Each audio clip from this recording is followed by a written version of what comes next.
Hello, everyone, and welcome into CrushTheStreet.com. I'm Kenneth Amaduri. I got another guest today on the line, and I really want to get into the discussion of money and the evolution of money. And we've talked about sound money here at Crush the Street since our inception. You know, obviously precious metals, and then we got into cryptocurrencies, and just really trying to wrap our minds around where technology and economics really set in best. And I have on the line Thomas Coughlin. He's the CEO and the founder of Kinesis. And this is a new cryptocurrency, but it's backed by precious metals, which is very interesting. I know that's the criticism that Bitcoin and a lot of these other cryptocurrencies get, is that it's not backed by something, but this is kind of like maybe the best of both worlds. And I guess even if you don't like cryptocurrencies, if you like precious metals, this might be something to take a look at. So we're going to really explore this today. Thomas, thanks for coming on the line with me. No, thank you very much. Thanks for having me on the show, Kenneth. Well, you know, if you wouldn't mind, give us a little introduction, a background on yourself, and, you know, tell us about how your thoughts evolved with Bitcoin and, you know, precious metals, and then, you know, obviously how that led you to Kinesis here. Yeah, certainly. Actually, my background comes out of the finance industry. I am actually a hedge fund manager, in fact, but this is sort of what led me on this journey. Back in the financial crisis times of 2008, 2009, I was looking for basically sound investment, a safe haven investment, which led me into the precious metals industry. And as I went into that industry, I identified so many inefficiencies within that space. And from there as well, I became a monetary student and delved deeper and deeper into, I guess, as you were saying, like the macroeconomic side and monetary history and everything like that as well. And it completely intrigued me. And I became ultimately a disciple of sound money, I have to say. In fact, I even ended up writing this big sort of thesis on it. And from there, I founded a company called Allocated Bullion Exchange, which is like an institutional exchange for spot physical precious metals. It's a global exchange. And now that was back in 2011. Now it's come a very long way. We've got partnerships with the likes of Deutsche Börse and other big exchanges, and even postal systems and governments all around the world as well. And it's come a long way, but from the very inception of that, we were looking at, you know what, like it would be really neat to be able to facilitate like peer-to-peer payments or transfer of value through that system. But ABX is a centralized system whereby it's like the central counterparty. It stands in the middle of every trade. And in addition to that, we saw one major problem, which was this principle called Gresham's law, which is effectively bad money drives out good. And because of that principle, we saw that as being the main obstacle in actually a peer-to-peer transfer or payment system actually being successful. And we wanted to focus more so at ABX in on like our institutional efficiencies that we were bringing, and also just all the other benefits that we're bringing to market participants in the precious metals world. But now with the advent of like cryptocurrency, distributed ledger technology, blockchain technology, it's introduced this whole new ability to facilitate something else, which I'd like to explain to you. It's enabled the ability to actually defeat Gresham's law. So yes, I mean, what we've done at Kinesis is we've actually developed an entirely new monetary system. This is a monetary system that's secure, efficient, and rewarding. And we've developed it for the benefit of all, both collectively and individually. And we focused in on what makes sound money, you know, in the case of gold and ultimately what effectively makes successful and sustainable money. It needs to be an efficient medium of exchange and effective store of value. Ultimately, they're the two major principles. And so we think that, with what we've done, we've chosen gold and silver as our primary currencies. Obviously, gold is the greatest store of value that the world's ever seen. And then with the advent of blockchain technology, we've put it on this highly efficient rail system, which is anonymous as well, so it protects people's liberties and identity, but also it's highly efficient. So it becomes a highly efficient medium of exchange as well. And then we've got some very unique partnerships which pipe into the incumbent legacy fiat system, as corrupt as it may be, but at this point in time, we still need that. But there's a third dimension that we've introduced, and this third dimension is our multi-level or multi-layered yield system, which is highly rewarding for both active and passive participation. And this really incentivizes for people to not only use gold as a savings account, or use it for savings or an investment, but actually use it as a payment currency as well. So not just a reserve currency, but a payment currency. And I can delve into that a little bit more if you like a little bit later. But that's sort of like the 40,000 foot overview, just from the top there, and what we're doing. Okay, so I'm going to ask you a little more about the nuts and bolts here in a second, because I'm curious to see how that actually operates and how it works. But I'm interested in your perspective also on something like Bitcoin. Sure. Is it completely separate? Is it even in the same category, or is this completely different? No. I mean, why was money created? Money was created to serve the commerce of the world. Firstly, I mean, how can Bitcoin and these cryptocurrencies possibly serve the commerce of the world when a business cannot even effectively use them as a currency? So for it to be a currency, it needs to be effective store of value, efficient medium of exchange. You need to be able to operate as a payment currency, but also a reserve currency. They need to be able to keep it on their balance sheet. And say, for example, I have like a low margin business. How am I possibly supposed to be able to use Bitcoin? I mean, my margins might be, 2% or 5%. And the volatility is out of this world. So firstly, the volatility. But why is it volatile? It's because no one really knows the value of these things. And what happens if the value is zero? Ultimately, they are valued according to the confidence that they actually have value. It's almost like fiat money, really. There has to be confidence that they actually have value. And they have value to the extent of their technological, benefit that they provide. But the thing is, that technological benefit keeps on getting diluted with time as innovation and technology goes forward. And what are you left with if, your technology that you have, say, for example, Bitcoin technology, becomes obsolete or redundant? Then you have something that has no value. Whereas in the case of what we're doing, we've got something that's had value, for 5,000, 6,000 years, and is the greatest store of value throughout history, ultimately. So that's my personal view. Yeah, no, and I understand, and I appreciate your insight on that. And it really is the merger of the blockchain with gold and making gold more usable. So obviously you have experience with allocating gold, and so explain the dynamics of how much Kinesis there is, how much gold there is backing it. I know there's a silver portion of this too.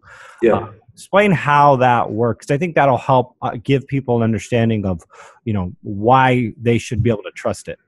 Certainly. Firstly, I actually don't like the word backing so much because, exchange traded funds are backed by precious metals, apparently. I mean, what our currency is and what it purely is a divisible unit of gold or a divisible unit of silver, but down to a unit size that it can be used as a currency. Ultimately, it's an allocated fraction, so allocated meaning title in your name, fraction of like a gold and silver bars, ultimately. So, I mean, one, say, Kinesis gold coin is 1 gram, and one Kinesis silver coin is 10 grams.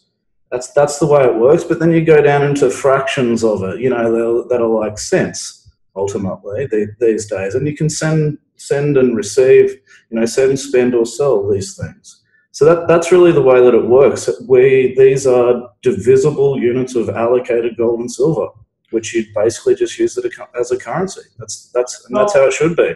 So if, let's say, is it start off with a certain amount of gold and a certain amount of Kinesis, and then if, let's say, somebody comes in and wants to buy $50,000 worth of gold Kinesis, do you add that supply to the marketplace? No, it doesn't work that way. So there first needs to be gold in the system, and then once there's gold in the system, can this currency be created? So we've got a very unique, call it two-tier marketplace.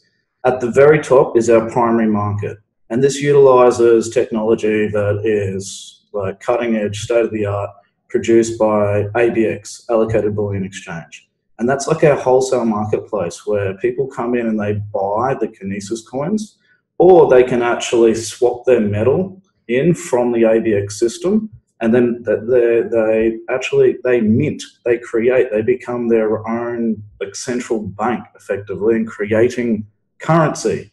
And as soon as they buy or mint these coins, then it's emitted into the blockchain, and they'll see it appear in their wallet in the blockchain.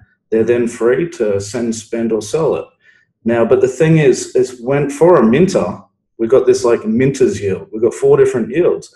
It's as soon as they actually, so if I go in and I mint it, as soon as I actually sell it or spend it or send it, then I actually start to receive a yield from what I actually sent, spent, or sold. So this actually incentivizes with still at the same time keeping a sound money, sound stable money that can't be devalued effectively or prices inflated. That it incentivizes people to actually use it. So say for example I mint $100,000 worth of Kinesis gold coins. I then sell $100,000 of Kinesis gold coins. I have $100,000 out there working for me, in which I will receive a portion of the transaction fees on that $100,000 forever in perpetuity. So that's like a huge compelling proposition about what we do.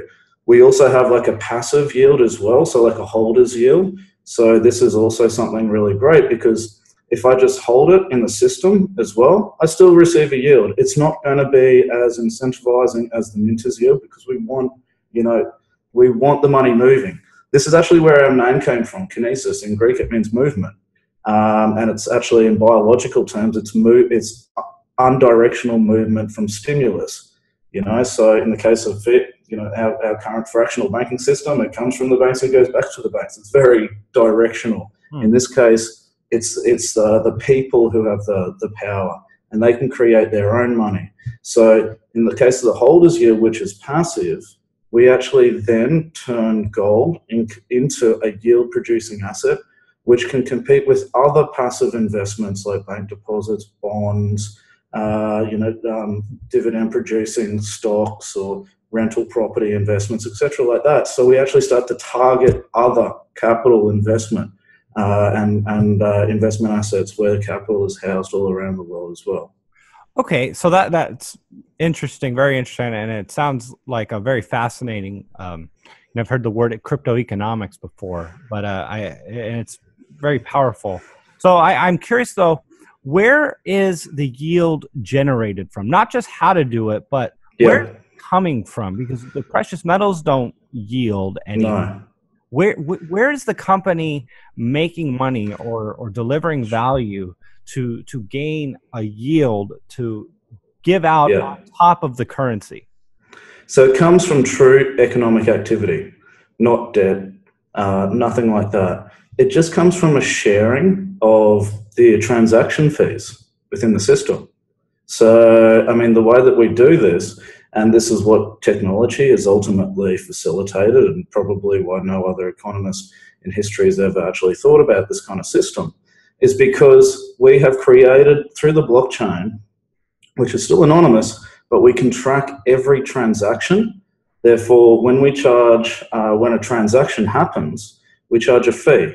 We then say from that fee, it's shared amongst like 4 or 5 different parties, right? And one party is the minter who created the money in the first place. The next party is like a holder. The next party might be like a referrer, introducer, for example. So this is another yield. If you have friends or family, or you might even know a business, you might even have employees, you refer them into the system.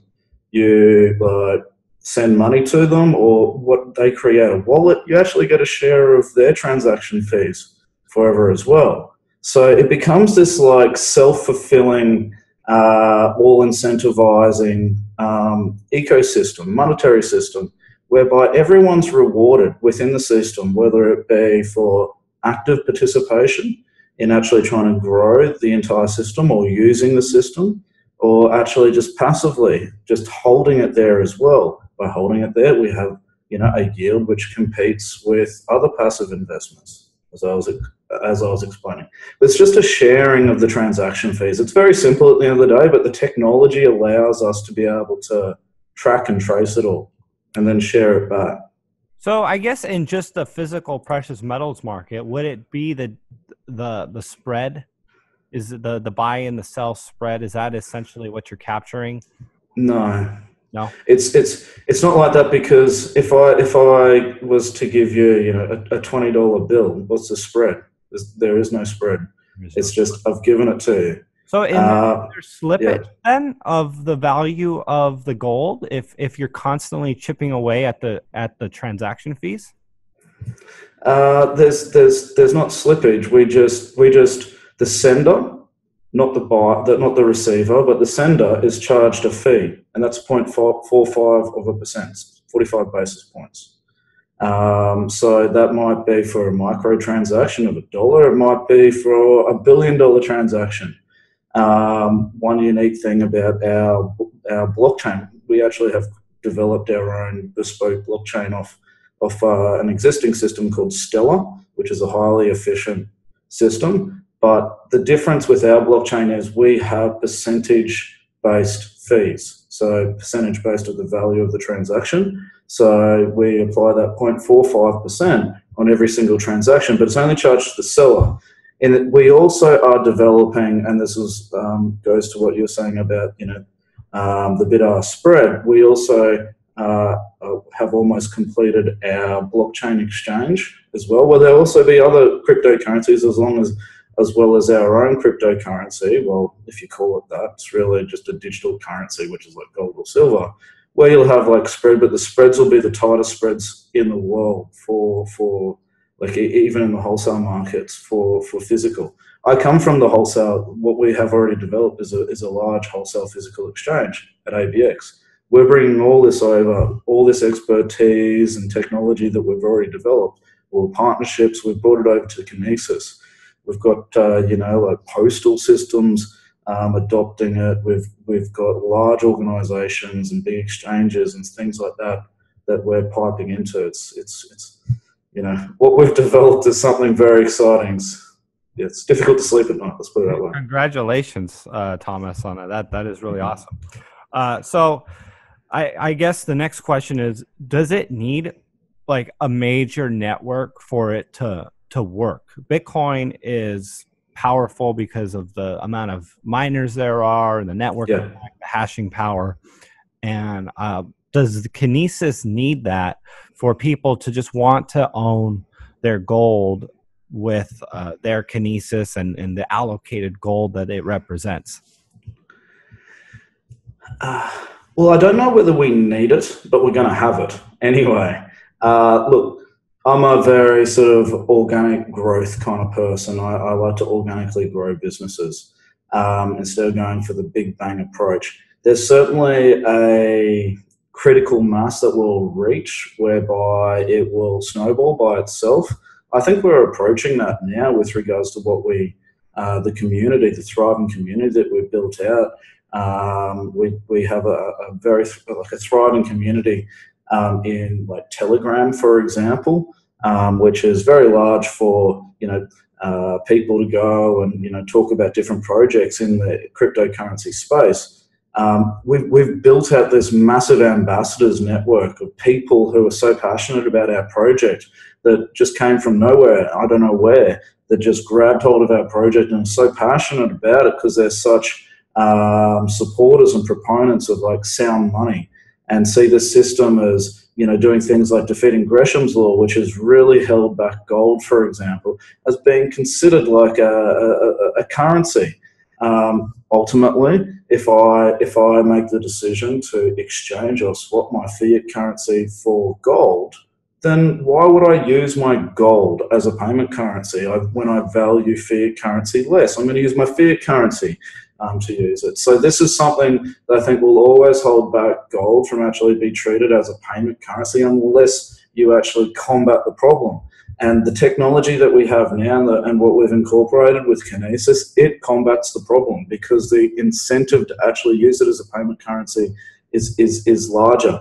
So, I mean, even for example, if we do need a massive community, we've already got it. For example, we have a highly strategic deal with and this is more to say than I think any other cryptocurrency, than with a large mobile bank, which have 150 corporate clients and millions of users, and we have the exclusivity around their cryptocurrency wallet.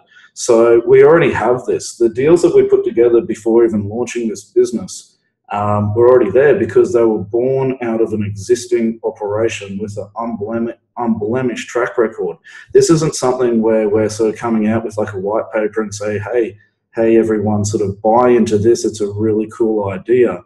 No, this is coming from a team that's already successfully commercialized businesses, already has all these like business partnerships together and already just plugging everything in and ready to go. So that's like a very large differentiator between our organization and say other large, other cryptocurrency platforms out there.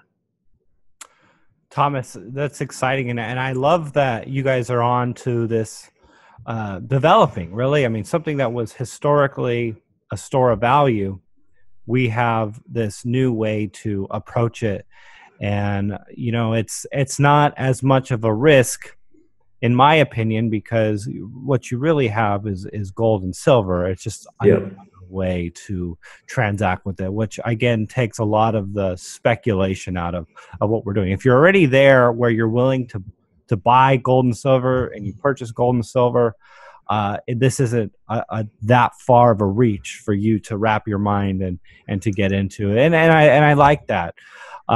So I guess with that, you know, tell us a little bit more about just kind of the roadmap and some closing thoughts here as we conclude this interview. Yes, thanks a lot.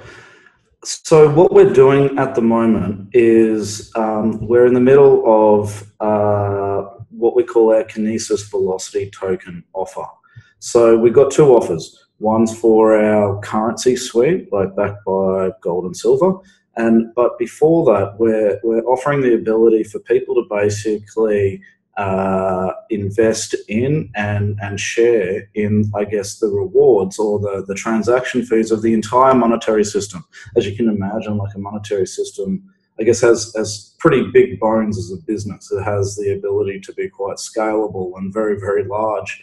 And if people were to, like, say, for example, go to our website, which is kinesis.money, then they'll find a lot of great information there. Our roadmap, for example, there, we're in what's called pre-sale at the moment for these Kinesis Velocity tokens, which are raising capital ultimately to build out the entire system. We've got our core technology and infrastructure already built, but you know we're still